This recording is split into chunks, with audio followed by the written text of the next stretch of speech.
Someone will look at me and they might see a man, and then I'll speak, I'll say hello, and they'll assume that I'm a woman because of how my voice sounds. And so the first conversation I have to have with anyone is about being transgender. Felix says he's no longer confused about his gender, even if society might be.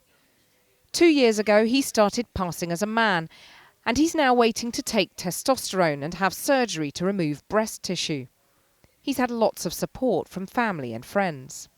My mum and dad are separated, so my dad and my stepmom, they say, you know, whatever I need to do to feel happy, that's what I should do, and they'll support me. But they're really bad with like names and pronouns and stuff. They don't quite understand how important it is for me to be called the right name. And then my mum, she's very supportive of like my identity and name and pronouns and all of that. She's really good with that. But she doesn't want me to have any medical intervention. She thinks that it's unnatural. What do you say to critics who say that all the sort of media coverage of trans issues and publicity about it is in some way causing more children to sort of think about their gender in a way that they probably wouldn't have done in the past? Why is that a problem if more children are exploring their gender identity? Why should that be something that we don't want to happen? Why not? Felix is one of a growing number of young people to question their gender identity. The NSPCC's Childline service today reports it's held record numbers of counselling sessions about trans and gender issues. In the last year, 2,796 children called the helpline, compared with 1,299 calls in the previous 12 months.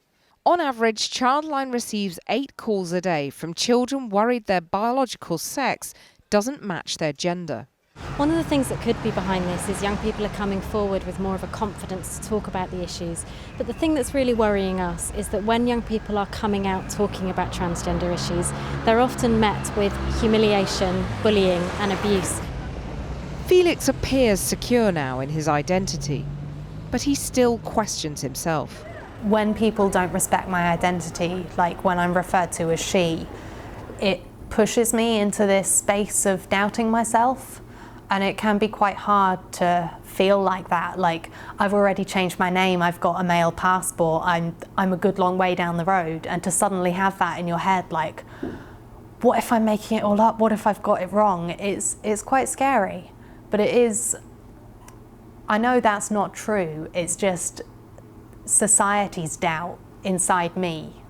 And I'm moving on from that, but it is still a problem.